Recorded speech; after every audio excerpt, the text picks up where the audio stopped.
of All the Books, the official podcast of the David A. Howe Public Library. Me and Nick have nothing planned for next week. No, we don't know. We don't know what we're going to do for the Big 50. Yeah. So we shouldn't tell them that. I guess, I guess their expectations are going to be so low because they're going to assume whatever we do, we just throw together. If you think about it, they should throw us a party. I think that would be appropriate. Like, we're turning 50 and we're throwing our own shindig. It's Woo, actually sort of sad for us.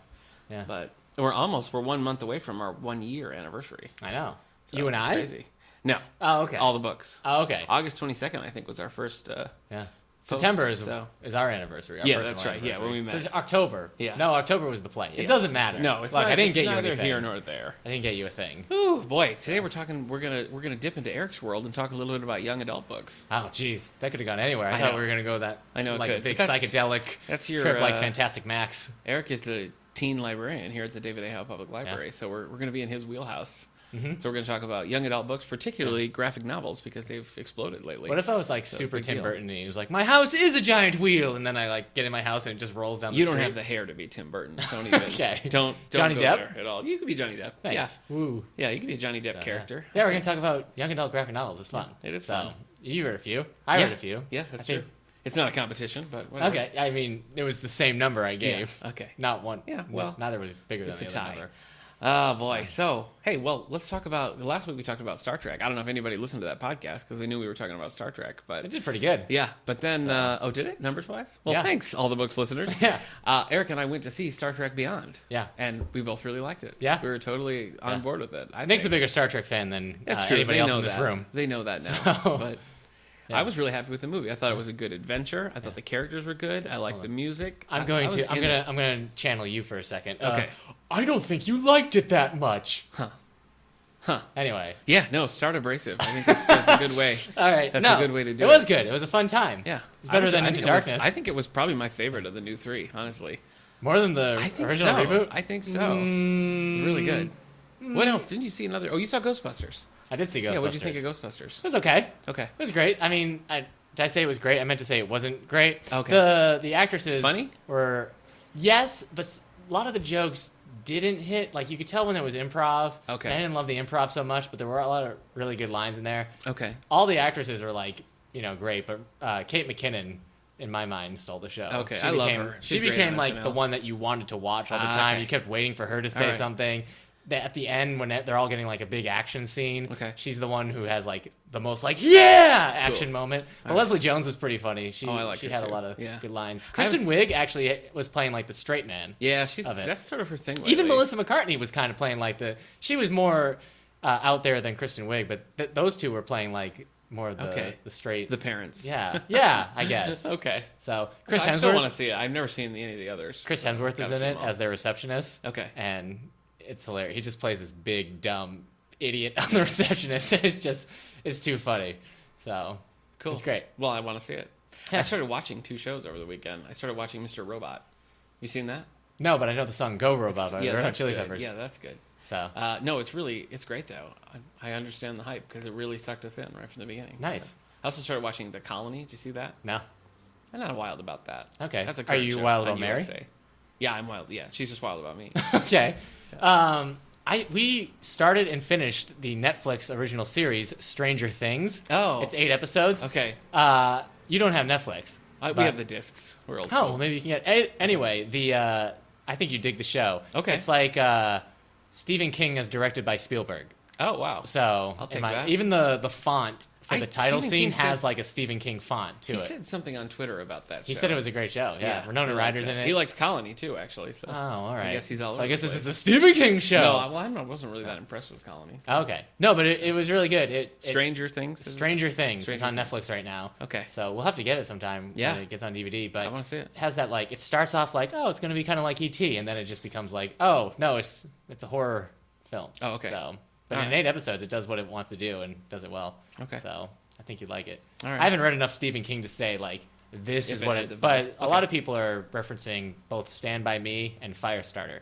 Those are 2 that I haven't read. Have you seen the movie Stand By Me? No. Me either. Or Firestarter. Yeah. That's Drew Barrymore, right? Maybe? Yeah, I'm pretty sure it is. So, I think we had the paperback. Matthew Modine is in it. Oh, wow. Well, then you know it's good. So it takes place in the 80s. It's very 80s. Okay. So fun. Even the intro like has like the 80s font, and it has like an 80s music that sounds like it's coming from a movie that Mystery Science Theater is watching. I'm 100% in. So all right, that's exciting. What have you been reading? What have I been reading? I read a bunch of graphic novels. Bookmark segment. So we I can't talk too much about what I read, but I did read. What? Is it a secret? Well, no, because they're YA graphic novels. Oh, okay. So I'm going to say mine. I'm just not going to talk about it. Oh, okay. I read American Born Chinese by Jean Lon Yang. Oh, that's a heavy hitter. Lucky Penny by Anatha Hirsch. I want to read that. And The Junior Braves of the Apocalypse by Greg Smith. Okay, you made that up. Nope. Okay. We have that in our collection. Oh, okay. I also read the first 2 volumes of Irredeemable by Mark Waid. It's good? About the... Yeah, the first issue didn't blow me away. I was expecting crazy ideas. Tell him what it is. I interrupted. Irredeemable is about a Superman-like figure in this different superhero universe, but he goes crazy and he destroys like his main town, like his city, kills millions, sinks Singapore. Wow. Throws from space diamonds into the island, and then uses that as the base to push Singapore into the ocean. Wow. So he's kind of crazy. But now it's like, why did he go crazy? How do we stop him? Where's his main villain and all this stuff? So, do you recommend it? Yeah, I mean, the first volume didn't like blow my mind because I feel like I've seen it a little bit before, but I like the second volume a little bit more. So, and then I read the Star Trek Green Lantern crossover Spectrum War. Yeah. So it's pretty funny. You're right; it does work in a way. I know you wouldn't expect it. The art works really well. It does. So it's a weird blend, and they just nail it. They hit it just right. So. Now you like either Star Trek or Green Lantern. So now we just need to get the Green Lantern, not the Green Lantern, the Star Trek Planet of the Apes crossover. Okay. There's also a Legion of Superheroes crossover. Yeah. I know. Wait, were you doing the Star Trek thing there? Because it sounded like it. I don't know, maybe. And then right now I'm reading The Wanderer. Not The Wanderer. That's a different book I need to read. I'm reading This Immortal by Roger Zelazny, which is also Call Me Conrad. Okay. By Roger Zelazny. Okay. It's okay. It's not blowing my mind either. You know, there's a bunch of Robert Heinlein books left in the book sale that nobody's snatched up yet. Oh, really? No, I got some. Oh, you got? I got His Girl Friday and The Cat Who Walked Through Walls. Okay. But I think the cat in the situation is just like a cool guy. Like a cool cat. Check out that cat walking through walls. I just walked through the walls like it was nothing. Yeah, like that guy. So Robert Heinlein's the cool cat who walked through walls of my mind. Cool. Anyways, what are you reading? I mean, you had those 2 shows. Yeah, no, I know. I finished a bunch of stuff. Like Eric, I sort of boned up on the YA graphic novels a little bit. Okay. From our collection, I read Chiggers by Hope Larson, which I really enjoyed. We've had it for quite a while. Yeah. I think it predates you even. I don't think you ordered this one. No. Older. I read Giant Days by John Allison, and I read The Best of Josie and the Pussycats. Yeah. Hey, let's save your opinions about Giant Days. Let's just not even cover what you think of that when we get to it. Weird. Because I saw your Goodreads review, and I don't want to deal with you. Weird response. Okay. So we'll skip those for now, because we're going to talk about them later. Okay. For graphics, adult graphics, I read Star Trek Volume 5 of the ongoing series. Yeah. Good. It was all, each issue was like backstory on the main characters, which they've never really done. You never see that. So that was kind of a cool one. I read All New Captain America, Fear Him. Not good. Can you believe that Marvel Comics has their own Scarecrow? I know. Isn't that stupid? It is so stupid. But he's been around since the 60s. Yeah. It's not like Batman's Scarecrow. No, I know. But he does have like a fear gas. It's exactly the same. Apparently you can't copyright the name Scarecrow because it's a thing. Right. So I looked it up, and their DC beat them by like 20 years. Yeah. They're still like, screw it, we're going to do it anyway. Yeah. So yeah, I was really confused and by that. what's crazy like, is that Daredevil, the Marvel hero Daredevil, has a villain called Mr. Fear who uses fear gas. That's crazy. Too much. Too much. So this is a new one in our right now you'll find it in our new book section. That was a nerdy upset we just had. I know it was. I read. Let's see. I read The Best of Dear Abby. Okay. Do you feel better about yourself? I do. No, it was a lot of fun. Wait, are you leaving your wife now? No. Oh no. I don't understand how Dear Abby's work then. Don't you always doesn't the person always leave their spouse? It's just an advice column. No. It's just everything. The book is grouped into different subjects, and then she sort of does commentary. Some of them were hilarious. Okay. I've been reading just the daily. I mean, while I'm interim director, I get the Wellsville paper right to me, so I'm always like flipping through, and so I've been reading Dear Abby like regularly, but I never read any of the classic stuff. So I picked it up and read it. Great. And I liked it. So I took a little break from what I've been reading, which is Close to You by Mary Jane Clark. So I'm back on that now, and I am enjoying that. That's part of her Key News series. And then I'm also reading Dogs of War by Sheila Keenan, I believe it is. Sheila Keenan. Couldn't tell you. It's a YA graphic. Oh. I was hoping to finish it in time for this. I also have one I didn't finish. But I'm enjoying it so far. It says World War II. It follows like a 16-year-old who lies about his age and is in the war, and he's got a dog with him. So, I mean, dynamite right there. So I'm enjoying both of those. So heavy reading week.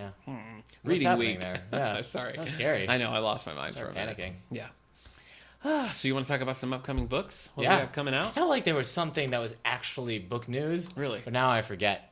So, hey, you saw the women's equivalent to Bookshots? They really do have a female. If you follow us on Twitter, I came across James Patterson's Bookshots Flames, they're called, and they're clearly marketed towards women. Not to say that men can't read them, but the goal of these obviously is like his and hers. Yeah. So weird. We're experimenting in getting them. Okay. So we have a bunch. We have 3, I think, in the collection right now, and there's a bunch more coming out. So we're gonna get them for a while, see if people like them. They're dirt cheap. They're like $2. Okay. So if people like them, we'll keep them. If you don't like them, then we'll stop getting them. Nice. I've been experimenting, trying to combine a shark and an octopus. Oh, a sharktopus. Yeah. Okay. So the idea is that the shark can grab you. Yeah, I think that's a sci-fi original movie. Is it? I think it is. Yeah, sharktopus. I gotta come up with a new animal combination. Tiger and elephant. There's also Sharknado, but that's different.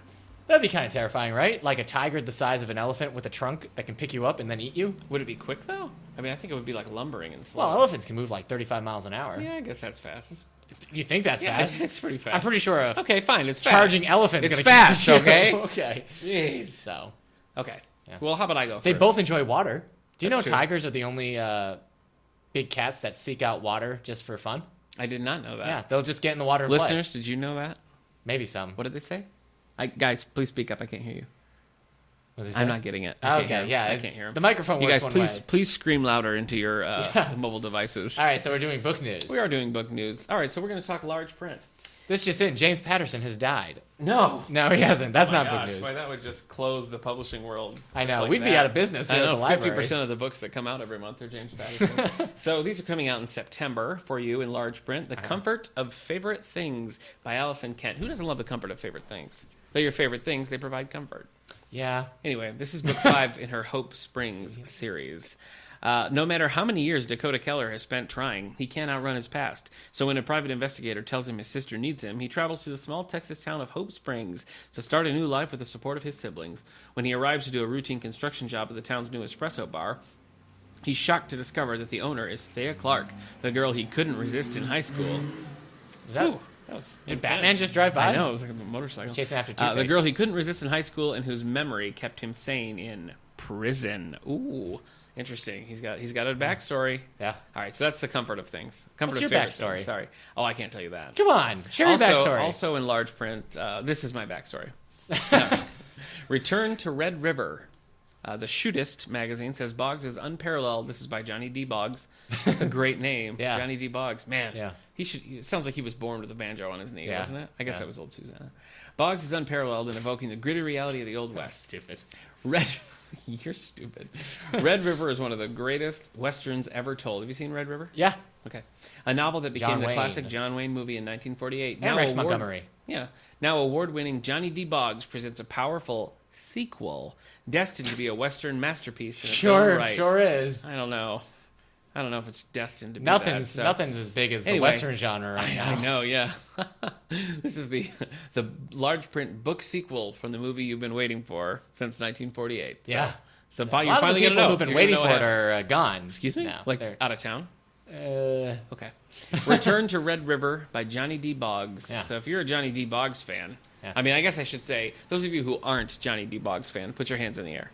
Wow. Not a lot. No, it's not very many hands at all. Okay, put your hands down. This is the easier way to count. You're Put right. your hands down. Hagseed. I'm sorry I said that. Is that the title? Is that the name that of the author? That is the title. Hagseed by Margaret Atwood. This is the series listed as Hogarth Shakespeare. Mrs. Carruthers is an old hagseed, you ask me. I guess so. Hagseed. This is coming out October 11th, 2016. Hagseed is a revisiting of Shakespeare's play of magic and illusion, The Tempest, and will be the 4th novel in the Hogarth Shakespeare series. Margaret Atwood fans and Shakespeare fans, this is a marriage of your favorite things. Hagseed. Yeah. Eric, this is the one that I was thinking of last week that I couldn't remember, but Catalyst, a Rogue One novel. This is a new Star Wars book coming out. Wish I could tell you. Let's see. November 15th. November 15th. James Luceno, a pretty popular Star Wars author. He wrote the Darth... Plagueis? Yeah, Darth Plagueis. And Darth Bane. Anyway, the must-have prequel novel to Rogue One, A Star Wars Story, the upcoming film set before the events of Star Wars A New Hope, that reveals the untold story of the rebel effort to steal the plans to the... Hold on. So this is a sequel to the prequels and a prequel to the prequel. You're being silly. Is that right? You're being confusing. It's a sequel to the prequels. Rogue One, but it's a prequel to the prequel of A New Hope. In betweenquel. Yeah. Okay.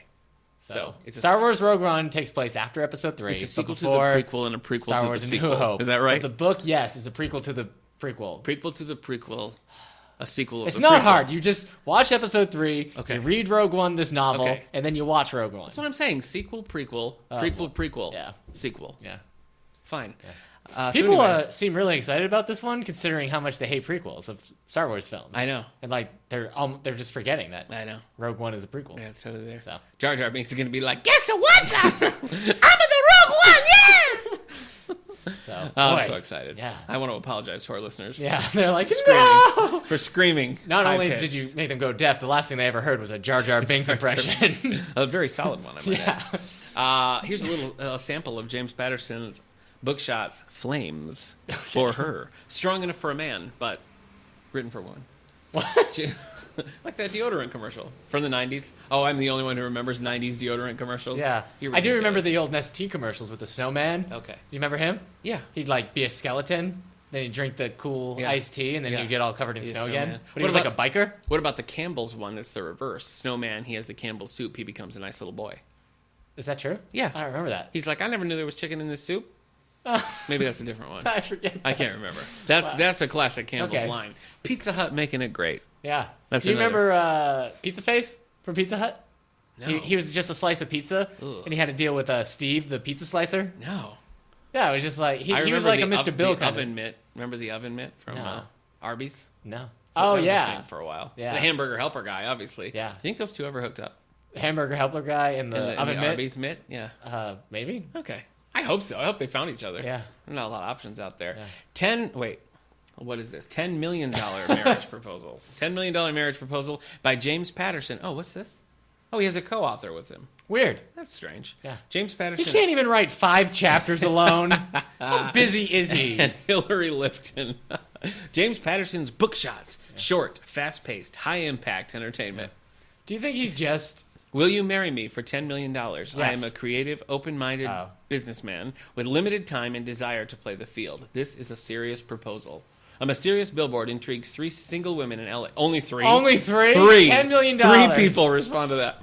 But who is this Mr. Right? And is he the perfect match for the lucky winner? I bet now, he if is. I'm not mistaken, this is the plot to the Beverly Hillbillies movie starring Jim Varney and Diedrich Bader. Do you remember that? Yes, but it also sounds like that Chris O'Donnell film I can't remember. The Bachelor. The Bachelor, yeah. So, where he would get Chris all that O'Donnell. money Yep. if he could find somebody. Yeah. Remember when he was in his mid-50s and he played Robin the Boy Wonder? Yeah. Do you remember that? Great, yeah. Good times.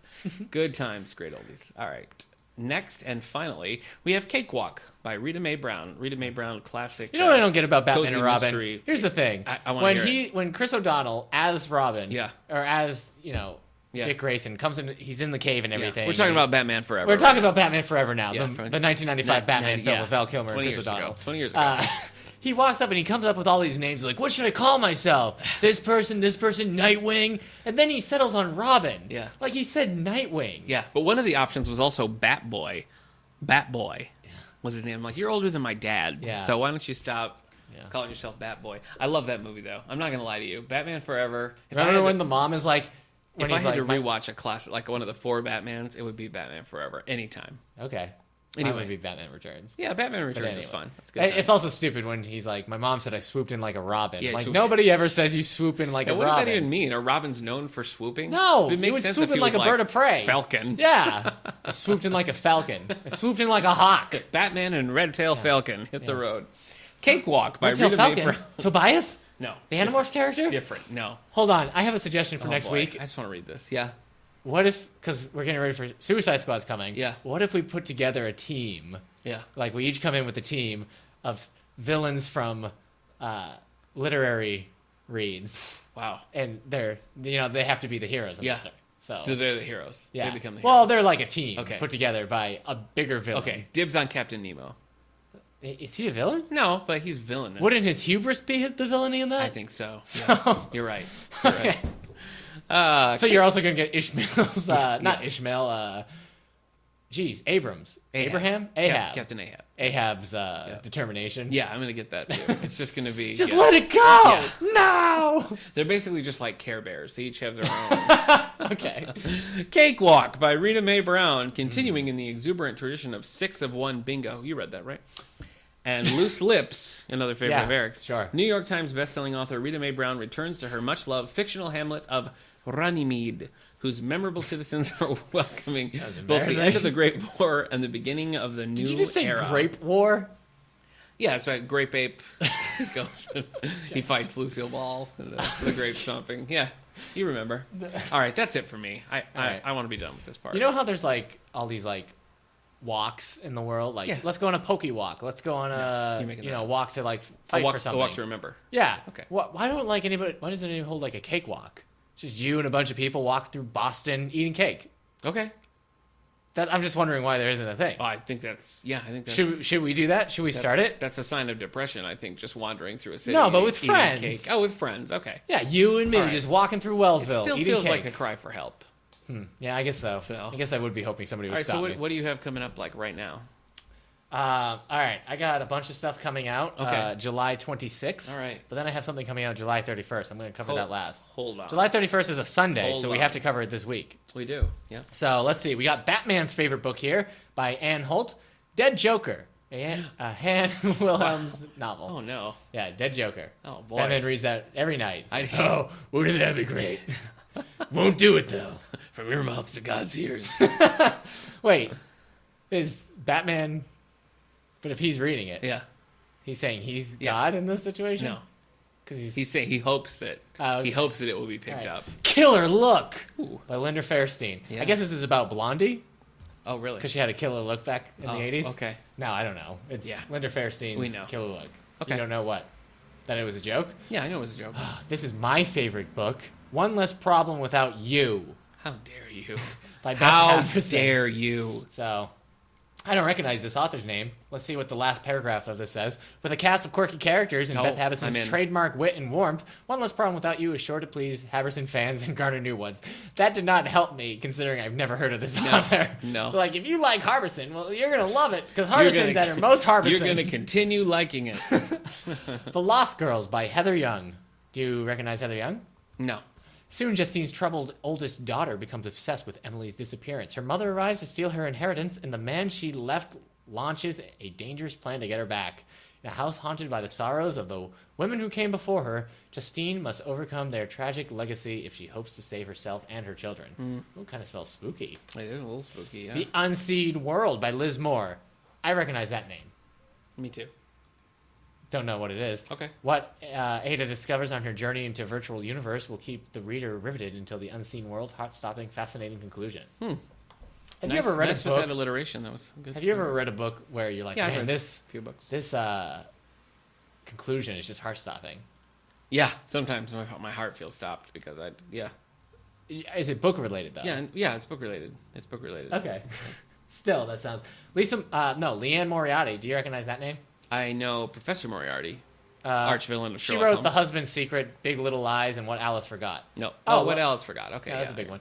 Well, Truly Madly Guilty. I don't like the Moriarty. title. I don't like the title. She's married to Moriarty, the Sherlock villain. Oh, okay, then I'm in. You don't like the Truly Madly Guilty? No, I don't. Truly Madly British. Deeply. It's very British, right? You know that song, right? British. No, I don't. You don't know that song? I don't. I wanna birth with you in the ocean. I should have seen that. Heroes of the Frontier by Dave Eggers. You like Eggers? No, I read The Circle and did not get into it. Oh, that's right. Yeah. Wait, was that a Western? The Circle? No, it's that one about like a Google type thing. They're making it into a Tom Hanks movie. Oh, you're right. Not Sully. Yeah. Not Sully. It's a different one. All right. Well, it's a tremendous new novel from the guy who wrote The Circle. It's a darkly comic story of a mother and her 2 young children on a journey through an Alaskan wilderness plagued by wildfires and uniquely American madness. Is JTT Alaskan wildfires? I don't know. I guess it's a thing. All right. July 31st. I don't know if you've heard of this. This one kind of just snuck in. Harry Potter and the Cursed Child, parts 1 and 2, special rehearsal edition script. Never heard of it. It's the official script book of the original West End production. You know, I enjoyed the Harry Potter films or the movies. Well, I like the movies, but I enjoyed the books. Oh boy, I know. The 8th story, 19 years later. Yeah, but I am not interested in this in the least. I mean, I know people are, and I'm like, I wish I was excited about it, but it just sounds like, I don't know. It's so disconnected. It's just a script. It's not a novel. Rowling didn't really like write it. She just was kind of like, yeah, okay, whatever. Yeah. So I don't. It was always difficult being Harry Potter, and sure it isn't much easier now that he's an overworked employee of the Ministry of Magic, a husband, and a father of 3 school-aged children. Boy. Now I'm in. While Harry grapples with a past that refuses to stay where it belongs, his youngest son, Albus, must struggle with the weight of a family legacy he never wanted. Because his dad's Harry Potter. Probably. Right, sure. As past and present fuse ominously, both father and son learn the uncomfortable truth. Sometimes darkness comes from unexpected places. Well, guess what, Harry Potter? Dark necessity is a part of my design. That's 2 Chili Pepper references. What was the first one? Go Robot. Go Robot, yeah. Sure. So anyway, after that description, do you think you're more on board for Harry Potter and the Cursed Child? No. I don't really plan on reading it. I don't have anything against it, but it just I don't think libraries know where to put it yet. I know. Because nobody's read it. Nobody knows if it's going to go in kids, if it's going to go in adults, if it's going to go in nonfiction. Scripts, it should be nonfiction adult, but I mean, it would get more play if it sat right next to the other Harry Potter books. Get more play? Yeah, because it's a script. Because it's a play. No, I understand. All right, let's do the New York Times bestsellers list for hardcover fiction. I'm so excited. Number 10, Here's to Us by Ellen Hildebrand. Number 9, Life Debt Aftermath by Chuck Wendig. This is Star Wars. Life Debt Aftermath. Yeah, a lot of colons here. Yep. It's the continuation of Star Wars Aftermath, the second book. Everybody loved. Yeah. What did we say last time we checked it on Amazon? It was like 2 stars. Boy, 2 stars for a Star Wars book. Yeah, when there had been it's got to be bad. Number 8, All the Light We Cannot See by Anthony Doerr. Yeah. Oh, That's sorry, jump Nick. Back up. Number 7, The Nightingale. You know what? By Kristen Henna. I feel like you're reading the wrong date. No. Nope. This is the one for ending July 1st, 2016. I'm so sorry, man. July 1st? No, July 31st. Oh, 31st. Okay, fine. Go on. Sorry, man. Number 6, End of Watch, Stephen King. Okay. Number 5, The Games by James Patterson and Mark Sullivan. Or Private Novel, Private Rio. Private Rio, yeah. Number 4, Magic by Danielle Steele. Did we already say everything she does is magic? It's magic. First Comes Love by Emily Griffin. Number 3. Number 2 is The Girls by Emma Cline. That one has stayed at number 2. Number 1, The Black Widow by Danielle Silva. It's Gabriel Allen. Daniel. What'd I say? Danielle. All right, I keep... Daniel Silva. Daniel Silva. Gabriel Allen, the Israeli art restorer and spy, recruits and trains a doctor from Jerusalem to help capture a secret ISIS terrorist in France. Who's the Black Widow in this situation? Right? Natasha Romanoff. Oh, okay, sure. All right. This has been popular. I just had somebody come in asking for that, and I was looking, and it's not. It's got a huge hold list on it. The Black Widow? Yeah. Our copy of it is checked out instantly, and we've got like 10 people waiting. So, pretty big deal. Yeah. All right, that's all I got for book news, man. Okay. I can make some stuff up. I would like that. Danielle Steele and James Patterson Cussler are getting married. Oh my gosh. Yeah. Congratulations. Yeah. Wow. Those two found each other. Heather Graham is co-writing a book with actress Heather Graham. Graham on Graham? Yeah. Wow. Yeah. Okay. So it's about a graham cracker factory? Yeah. I'm running out of fake book news. That's okay. That's all right. Elvis is back. He's not dead. Oh my god. And he's writing a book about how he pretended to be dead. Can I tell you that what you're saying is insane? The Elvis? Really? Yeah. You wouldn't read a book by Elvis Presley about what he did while he was faking death. Yeah, I would totally. What would he call it, though? Boy, I don't know. I'll have to think about that one for a while. Caught in a Trap. There we go. Maybe. Yeah. Can't Walk Out. Yeah. You brought up all those classic authors, and we have 1 million of books by those authors in our book sale right now. It's winding down. We got Cussler, we got Steele, everybody you mentioned, Heather Graham, they're all in there. Patterson. So it's people have gotten a lot of stuff, but there's a lot of good stuff left. So come in and check it out. I don't think some of those authors like the idea of you calling them classic authors. Well, it's just they've been writing forever. That's true. So long before us. Yeah. Now some of them have been writing since we've been born. That's true. Some before Clive Cussler, 60s. Oh yeah. That's when it was okay. He's 115. Is he? No, he's not that old. That's too old. He would be dead. No, he really. Probably. People aren't living to 115 anymore? If he had a lot of turmeric, he'd probably be okay. Some people in Okinawa are. Really? Well, maybe not 115, but at least 107. Okay, so you don't really know. It's a blue zone. Okay. Blue zones. There are places where people live to like past 100 because of their way of life. Wow. Yeah. You should go. There's a book called Blue Zones. I've heard it. It's good. Okay. Well, I don't think I would because I would still eat French fries. You'd have to stop. That's not allowed in a blue zone. They don't eat a lot of meat. People who survive past 100. Okay. Well, they garden. They raise pets. Good. I'm excited. You need a few pets, man. We do. You only have a couple of cats, dogs, and babies, and a Russian tortoise. And a Russian tortoise. Yeah, I know. You shouldn't count a baby as a pet. No, you shouldn't. He doesn't like it at all. Would you call Slimer in the originals, the real Ghostbusters cartoon, a pet or a friend? I don't know how many times I have to tell you that I've seen nothing even remotely related to the Ghostbusters. The real Ghostbusters cartoon? I've seen nothing. You never saw the cartoon Ghostbusters? No. You're disgusting. Let's get on to the segment. Really I can't handle you anymore. That's rude. Okay, so take us in, buddy. This is your book. Oh, I don't have an intro planned. Oh. Okay. Hold on, I got it. This is awful. I'm gonna. Okay, I'm gonna stand up. Oh my gosh, she's throwing up. People of this podcast, tap me in. Okay. Tap me in. Oh my gosh. So, Woo! Eric's been cultivating our teen collection over the last couple of years, and one of the places where we've seen significant growth would be in the graphic novels, and not just manga, which we have separated. We have the manga section, we have the young adult graphics, we have junior graphics for kids sort of 12 and under, then we have the adult graphics, obviously.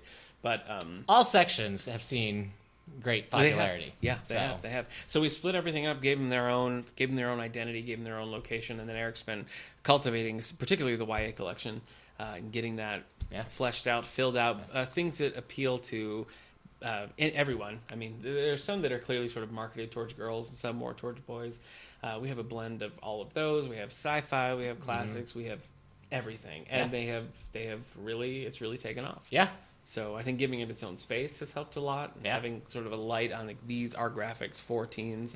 I think that's been appealing to them.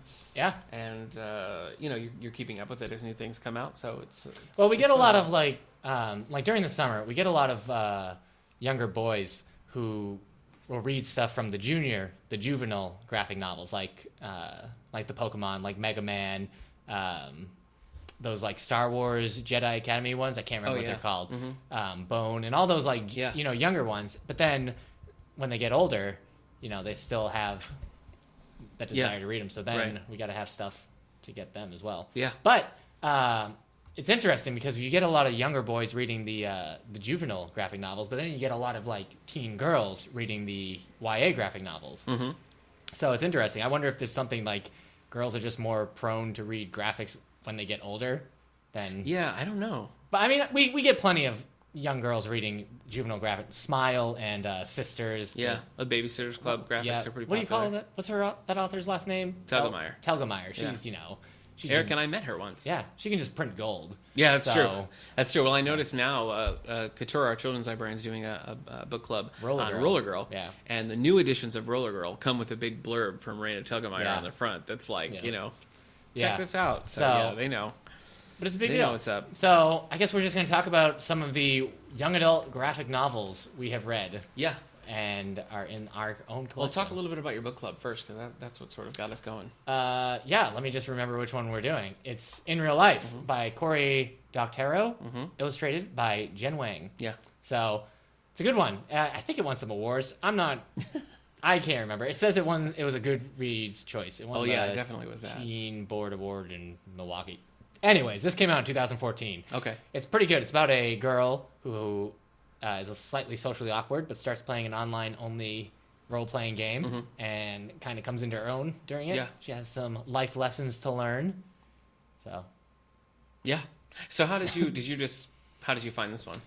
When I first got here, I used a lot of budget to buy some graphic novels, and I can't remember if I went on Goodreads or Amazon or what I had done to try. I had looked for like a specific young adult graphic novel. Okay. And then I went to like other readers bought this and kept going. And In Real Life was on one of the It's got a great ones. Cover. It's a good cover. The cover's like her in real life, and like her would you say, like her avatar in the game. So it's a compelling cover. I really like it a lot. You read it quite a while ago. My wife it was like when I first got here. When we first got it, I picked it up because I knew you were doing it for the book club. And I just was curious about it, and I ended up really liking it. Yeah, and I think that it's actually a really good choice for a book club because she goes and she meets other people, and they sort of develop a friendship, and then the main character, sort of I don't know, she starts giving them advice, and that causes some problems. So I think there's a lot of things that you'll be able to like latch onto and talk about, like, was this a good thing to do? Was this, helpful? So I think it'll be a good book club. But I was pleasantly surprised by that. Yeah, it's cool. She meets one of the what do we call them? Miners. They're in China. People who will get paid to play massively multiplayer online games. I knew like nothing about that. They'll their goal is to just go out and harvest resources in the game and then sell it for actual money. Okay. And so she meets one of them, and it's their relationship comes from that. It's interesting. Yeah, it is. So that's a good one. That's a newer one. Yeah, but it's very popular. Every time I put it on display, it just goes away very quickly. Do you know is that the only one by that author? Cory Doctorow has written a bunch of other stuff. Okay. I don't think he's written another graphic novel yet. Really? Though. Yeah. Huh, interesting. He has For the Love of the Game or For the Game, which is a book that's kind of famous. Okay. Yeah. Well, what I liked about it, I guess when I'm picking up a graphic novel, and I think that's for any age, not just for YA, but art is always really important to me. Yeah. Like, is it a cool, engaging art style? I don't like things that are sloppy or like. I think there's a fine line between like being cool, stylized, and just over the top, just too much, right? And I think In Real Life has a really good balance of that, because it's not like photorealistic. It's definitely a style, right? And I think you don't want too many word bubbles either. That's the other thing. Like if you're going to read a novel, read a novel. You don't want a graphic novel that's like 90% text, because it doesn't work. It doesn't work for the medium, so it kind of gets away from it. This doesn't have anything to do with this, but I'm looking at Goodreads right now. Okay. And they're advertising the audiobook for Anna Karenina as read by Maggie Gyllenhaal. Interesting. That's all. I guess. I mean, it's not really interesting. I'm just all right. Anyway, let's talk about this is probably like the first young adult graphic novel I ever read. Okay. And this is after I got into like graphic novels and comic books and everything. So it took me a while to actually read. This I read back in 2011. So it's called Blankets. Blankets by Craig Thompson. This one you're tired of hearing about? Is that right? You said that once, and I've remembered that comment forever. Well, it was just one of those things. It was like, I think the thing with Blankets was they had it at the college you worked at. Yes, but I think it came out at a time where graphic novels. I mean, 2003. Okay. Yeah. But I feel like it was one of the early ones to be really like sort of universally recognized. It's like, this is something, this is good. So it was like, anywhere you went, anytime you're talking about graphic novels, any list of like the best graphic novels, there's Blankets. Blankets, yeah. So it got a lot of play when it got a lot of controversy too. Yeah. Because it does have nudity. Yeah. So, but I actually haven't read it. It is considered a young adult graphic novel because it's just about a teenager growing up and meeting a girl and everything. It's actually, I gave it 5 stars. In fact, every friend I have on Goodreads has given it 5 stars, except for all the books own Ben Lehman. Oh my gosh! Yeah, provider of songs, musical maestro. But he only gave it 4 stars. So Ben, what the heck? Yeah, seriously. He doesn't even have a review here for me to figure out what's going on. He doesn't. But everybody likes it. Yeah. I mean, it has a 4-star rating on. Do you think I would like it?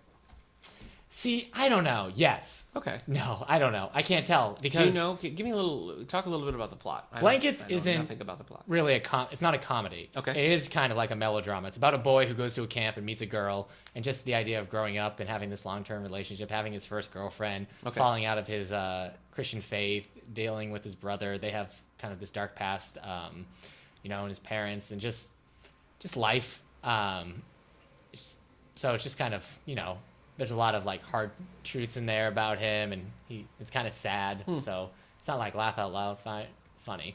Okay. But it's really good. Would you say that's just like your first real experience with YA graphics, or would you say that was I mean, I had read Ghost World before that. Oh, okay. I know of it. I haven't read it. But it was probably one of the first. It was just at the library, and I remember like hearing about it or seeing it somewhere. So I was like, I'll get this and check it out. Because usually I stayed away from anything that was non-superhero. Okay. But this was at a time when I was like, I'm gonna check other stuff out. Horizon. Yeah. Nice. So it was good. Well, see, that's good though. It's right huge. There. Yeah, it's a huge book. It looks like a novel. What does it say right here? 592 pages of one book. Well, I think you hit on something interesting there, though, because you were into comic books, you were into superheroes, but this appealed to you because it was a medium that you recognized, and you weren't scared off by the length. If it were just a novel, you probably wouldn't have picked it up. That's true. So I think at that age, no, definitely. But I think that's a strong, people sometimes have attitudes about graphic novels. They're just stupid and silly. But I think what you said right there is a really good illustration of how powerful they can be because, they have things that deal with real serious issues, and they do it in a medium that, younger people or even people who just aren't big readers might find, appealing and accessible. So. We were just talking about Cory Doctorow for In Real Life. He has that In Real Life, and he has the book For the Win. And I'll put both on display, and In Real Life will go out 5 times before anyone even looks at the back for the game. So there's a big thing there. But I always feel like we need to get blankets in our collection. Yeah, we should. But that's because we don't have enough controversy. I always feel like, reading is reading. I think it's important for people to read, and if graphic novels and comic books are what they want to read, then I think that is a great start, and I think there's a lot of value in that. Yeah. Nice, man. Do you have some other favorites? That's really hard. Well, let me tell you this. This, I would say, like when I look through thinking about the things I've read, I would probably say Brian Lee O'Malley's Scott Pilgrim. All right, I have that open here. Tippity top. Scott Pilgrim is great. Scott Pilgrim is almost like a perfect work of art. It's true. It's 6 volumes. They've colored it now. Yeah, you can get the color. Yeah, originally it's just black and white, but it's very effective. Yes, and it's funny too because color, like one of the main characters, Ramona, a big thing is that she's always changing, and her hair's a different color every time. Yeah, and it's just black and white. You just accept it. Yeah. But they go back and they color it. And it's just. You don't even realize that it was a thing. But Scott Pilgrim is hilarious. It's heartfelt. Yeah, it has a lot of like emotion in there for something about a guy who's like beating up his girlfriend's ex-boyfriends and turning them into coins. Right. So I saw the movie first. The movie came out. I went out with some friends to see it. Didn't really know anything that was about outside. It was him fighting the evil exes of his girlfriend, and like I couldn't. It was just so crazy, and I loved it. And so then you lent me graphics. Oh, did I? Yeah. Oh, wow. I devoured them. Nice. So I read those as they came out. Really? I remember finding the first one in Borders. Yeah. And it was the only, that was it. It was just volume 1, and I loved it. And I just had to like sit there and wait. Yeah. So I had read them all before I saw the movie. So I was excited. I feel like the movie lives up to the books. It does a really good job, yeah. It does. So that came out in 2004, and I think it's been a big influence on a lot of stuff that's come out. I think. Oh, yeah. I mean, In Real Life came out in 2014.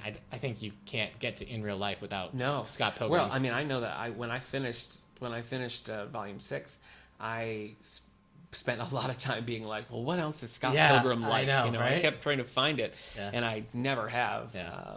The closest I ever came was Side Scrollers. That's very Scott Pilgrim-y. It is. It's funny. That has some like serious laugh out loud. Side Scrollers is just about 3 friends. I don't even know what to say the plot is. They're just trying to survive a day with bullies and girls and all this stuff. It was sort of similar to the humor of Scott Pilgrim. Yeah. It certainly didn't have the depth. No, it did not have the emotion. And it's funny too because I only checked when it came out. Side Scrollers? Yeah. Oh, I just closed my tab. I can't see. Okay. Well, anyway, it's they talk about like a green ketchup, and they keep talking about like Darth Maul and Zima. Yeah, it's very 1999. They're on their call waiting and stuff, so it's like super dated. Yeah. But that's a funny one. That's borderline like not teen. Yeah. But that's a lot of fun. Hey, let's see if our friend Ben. We should just go through and see everything that Ben rated. Yeah, Ben gave the first volume 4 stars. Of Scott Pilgrim. Yeah, without any explanation. He can't be pleased. So everyone else I follow gave it 5 stars. Yeah. Except for Ben. Yeah. What are you going to do? What are you going to do? All right, let's see. Well, I'm going to talk about, it's a brand new one. It just came out this year, but I definitely felt the Scott Pilgrim vibe to it. It's called Lucky Penny by Anna. I've got it right on my shelf here. Anna Hirsch, illustrated by Yuko Ota. It looks very Scott. The art is very Scott Pilgrim-y. Yeah. The last third of the book takes like a completely different turn than what the rest of the comic feels like it's doing. I remember my wife said that. And then it feels like it suddenly becomes Scott Pilgrim. But it's funny. It's about a girl. She's in her 20s. She lives in a storage unit down by the river. She lives in a storage unit. It's just a story of her, I guess, kind of getting her life together, meeting a guy. Her best friend moves away, so she's just down on her luck. She has very bad luck. Okay. But it's so funny. I laughed out loud reading. There was a Dungeons and Dragons joke in there that caused me to laugh out loud so hard I had to put the book down and stop laughing.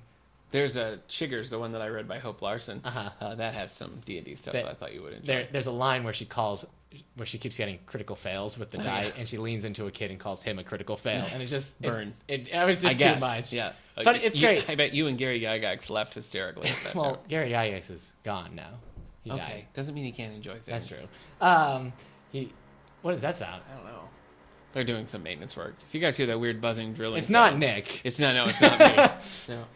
That is a weird sound. I know. Lucky Penny, we got it probably in April. Our copy, it's checked it only stays on the shelf for a day. Yeah, it's very popular right now. That's great. But I mean, it has a very appealing cover to it, and the art is very fun. It's a pretty fun read. Yeah, that's on my list. Well, I didn't get to look to see if Ben had done it. I don't think Ben has read it. Probably not. So Chiggers was pretty good. It's just about a summer camp. It's like friends at a summer camp, and that's the extent of it. But it was funny. It was black and white, like Scott Pilgrim. And I think you'd enjoy it. Okay, it's worth checking out. Is that the YA? That's in the YA yeah, section? It is in YA. Hey, before we move on from Scott Pilgrim entirely, have you read the other Brian O'Malley's other stuff? No, Lost at Sea and 31 Seconds. Seconds, yeah. I haven't read them. Seconds is good. It's weird. Not 31 Seconds. 31 Seconds is a band. 31 Seconds to Mars. I don't care. I don't know. Look, Seconds is good. It's kind of it's weird and sort of trippy. I didn't like Lost at Sea so much, but I wouldn't really classify either of those as YA. They're sort of borderline, especially Lost at Sea. But all right, let's get to some two of the heavier hitters because they're not funny. Okay. But so Ben also gave this 4 stars. On behalf of all the books, I'd like to apologize to Ben. Persepolis, The Story of a Childhood. Oh, I've seen the movie, but I've never read Marjane. Oh boy, is that Rappy? I thought the movie was very good. Really? Yeah. That's animated. Yeah, it is. But it's an adult movie. This is about. But it's very comic booky. Like the style is really. It's just like the books. Yeah, it's about a girl growing up in Iran during the Islamic Revolution. Yeah. And just how it was hard to be a kid. Just with her parents, just with that. But it's a great window into something that most people don't know anything about. It's really interesting because while she's also dealing with all that and all these rights are being taken away and it's all this violence outside, she's also still dealing with just being a teen. Yeah. And just she goes down to the basement to smoke a cigarette so her parents won't find out. Right. So it's a lot of it's still very relatable, but this is one of those challenge books because it depicts some hard stuff, but you got to give it to a kid so they can just see what's going on with people because it really is a great view into it. So I don't know what it did to earn only 4 stars from Ben. I don't either. But and then Mouse, A Survivor's Tale. This is the book where the writer Art Spiegelman interviewed his father and then just illustrated it as mice, and the Germans were cats and all this. Another one. You've read both volumes? Yeah. Okay. So it's very good. And this is definitely one there are people. World War II is usually kind of easy to get a kid to read something about it, but this would be a great way if a kid just doesn't want to read. Mouse is a lot more appealing. I would say. So it's definitely dark. It definitely doesn't cut any corners, soften anything. It's still there. So I wasn't wild about Mary Lumberjanes. Okay, so now we're moving on to Lumberjanes. Did you have more about Mouse? No, I didn't. Okay. By Noelle Stevens. Yeah. What did I? Oh, I only gave the first volume 4 stars. I become a Ben. Yeah, you have. Ben Lehman. Classic Ben. No, Lumberjanes. Yeah, it's well, when I read it, I thought it was just going to be a story about a bunch of girls at a summer camp, just summer camp life. But it's very fantastical. Yeah. And there's monsters and all this other stuff they have to fight. It just kind of came out of left field for me. Yeah, I didn't find it appealing. Okay. Have you read how many volumes? 3? I've read volumes? the first 2 volumes. The third volume is in our collection. Volume 4 just came out. Okay. But it's very popular. Are you going to stick with it? Yeah. Oh, okay. Me personally, I might. Giant Days has kind of stolen my heart.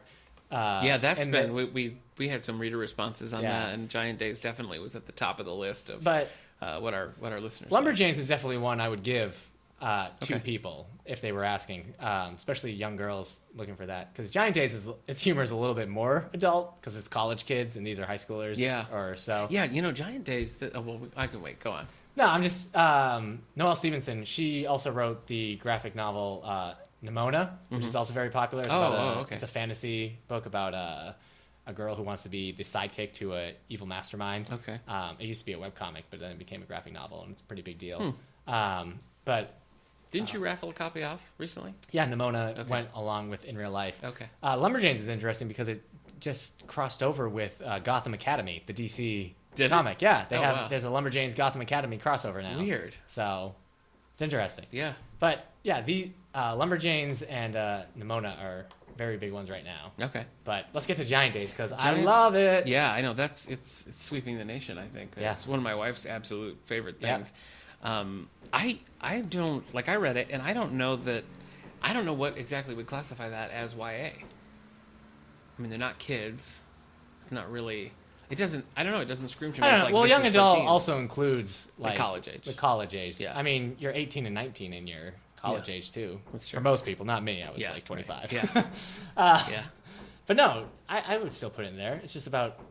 I mean, they're young. freshmen in college. Right. They're surviving off ramen. Out there, such a funny comic. It just cracks me up all the time. Every panel has like a line. I just can't. Yeah, I was reading something else my wife was reading, and she laughed out loud many a time. Yeah. So this one, it's too bad. 2 volumes. There's only 2 volumes. The third one doesn't come out until October. Yeah. It's too long, man. It's a long wait. So it reminds me of some of the animated series I used to watch at the late at night on Comedy Central because they acquired a bunch of lost shows that got canceled. So they were showing. It just kind of has like a Clone High, Freshman or whatever it was called.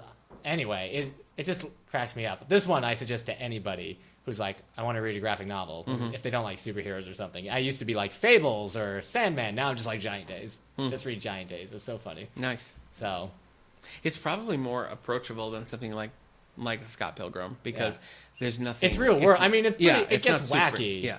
But it's way more real world. It's just than, normal. It's not. It's not like the Lumberjanes twist where. So, let's see. Is there one that you've read that you want to talk about? Not really. I mean, we couldn't get through this without me talking about Archie because I'm always a huge. All right, Archie go fan. ahead. Say something about Archie. Well, I would just say we do put all our Archie comics in the young adult, so you're right. That's where they go. I know. I don't know. Archie meets Glee. They're all high school. Age. I mean, I love the strips. I love just the regular old comic strip. We have a couple of graphic novels here in our collection. Yeah, the one where he marries, he dates, what's her name? Yeah, that's the one I was going to talk about. Rock and Roll Romance. That's Archie dates Valerie from Josie and the Pussycats. Yeah. That's my favorite. I'm going to read that one. You should. If I was going to pick one that's not, because normally there's comic strips. They're just comic strip style, and there's no continuity really. Right. So they have a few of these actual graphic novels that tell a full, complete story. And Rock and Roll Romance is one of those. And if I was going to choose a favorite cohesive story from Archie, it would be Rock and Roll Romance. Okay. So I read our Josie and the Pussycats. I haven't read the new Mark Waid Archie yet. Yeah, and you asked me so much to get it. I know I picked it up and it just was so un-Archie. Are you going to read the Jughead graphic novel that probably is out? There's Betty and Veronica's out now too. Is there? All right. Well, yeah, I still my whole life I've loved Archie comics. Yeah. I used to go to the comic store and get them out of the quarter box right. and just pick up the digest, sometimes the double digests. Oh, wow, big spender. I love those, but I do love the stories too. I read some good Halloween ones, but okay. I would say to pick one, I would say Rock and Roll Romance is my favorite. Okay. All right. Well, here's some others that we have in the collection that I just want to bring notice to. This One Summer by Mariko Tamaka and Jillian Tamaki. Jillian Tamaki also wrote a new YA book that we have in our collection as well. Okay. Ben gave this 4 stars. Just leave him alone. It's good. It's about it's a coming age story about 2 girls. Their parents take them to this lake. Is it the Olsen twins? No, they're friends. They go to this the Olsen friends. They go to this lake or the ocean during the summer. And one of the girls, Rose, her mom and dad are having marital issues. There's these teen boys they start paying attention to. Their friendship is strained. They only see each other during the summer, so they've changed a lot. So it's good. It's one of those make you feel something graphics, not really hilarious. Anya's Ghost by Vera Broskel. It's about a girl who meets a ghost. Okay. And just I've seen that on the shelf a lot. It's a pretty popular one. Ben only gave it 3 stars. Leave him alone. So, but it's good. It's a cute story. It's not it's not really super full. It's not full of depth too much. It's not laugh out loud hilarious, but it's cute. It's an easy give. Bad Island, or Bad Island, I don't know who that is. Bad Island. Okay. I keep trying to pronounce the is for some reason. Like, I never pronounced island before. Doug TenNapel is a super popular graphic novelist. We don't have a lot of him in our collection. He wrote Bad Island and Ghostopolis, but he also has one we added into our juvenile collection called Tommysaurus Rex, about a boy who gets a dinosaur pet. And that thing we cannot keep on the shelf. We need to have like multiple copies. What about Robert Kirkman's Super Dinosaur? That's also very popular. Is it? You're right. Awesome. Yeah. Anything with dinosaurs is super popular. Yeah. So we've been trying to get a little bit more of his stuff. It's very colorful. It's very action. Like if you have somebody who read like the Amulet graphic novels and wanted to read something else like that, giving him something like Doug TenNapel's stuff is a good call. So okay. Let's see. I've got Roller Girl, but we've already kind of talked about Roller Girl. It's very, like you said, what's her name? Telgemeier was like, Roller Girl's great. Yeah. So it's about a girl who wants to be in a roller derby. Yeah. So it's good. We talked about that in our, the episode's called Winnie the Pooh Begins. I can't remember the number. Oh, yeah. So, that was a lot. because it won an award. Yeah. It was the first graphic to win that award. Yeah, it was. The Newbery Honor. Yeah, Newbery. So it was a big one. But it was very good. And Drama by Renee Telgemeier, because she usually writes juvenile stuff. The Babysitters Club are in the juvenile section. So Smile and Sisters. But Drama's a little bit older. It's about a girl who works backstage at a school play, which I was a little disappointed. I thought we were going to cover more of like the life of... Pie? No, the life of backstage in a theater. I see. So I did read American Born Chinese. I want to talk about that real quick. Okay. It's very good. It's weird because there's some fantastical stuff and you think they're a side story. Mm-hmm. It brings a lot of stories together that you're not really sure how it's all going to connect at the end, but it does. It's really weird. I can't explain it without ruining a lot of the surprise. Okay. It's about a boy. He's the only Chinese American student in the school. And so, he's just dealing with racism and just growing up in general, his friendship. He's trying to, avoid stereotypes while still being himself. It's a good story. It's one of those, shows you the life of others. Okay. Kind of transports you. And Junior Braves of the Apocalypse is the last one. This is probably one of the newest ones we have. It came out in July. It's about a bunch of Braves, like Cub Scouts, that go hiking in the woods. And when they come back, bad things have happened. What kind of apocalypse is it? It's a weird one. I didn't love it. The art wasn't great. The art was very sketchy and green. Oh. Like the only color in it was black and green. Okay. It was just different hues of them. Okay. So White Donkey was basically white and green. Oh, really? Yeah. Okay. Well, this one, it was hard because I couldn't tell which characters were who. And so I didn't love it so much. Okay. And Joe the Barbarian by Grant Morrison. Conan the Barbarian. No, Joe the Barbarian. It's about a kid who has to get downstairs. He's stuck upstairs, but he has to get downstairs of his house. The problem is he's going into a diabetic shock. Oh. He needs to get sugar. So as he's going down, he's dealing with all these like hallucinations because of the diabetic shock on him. Wow.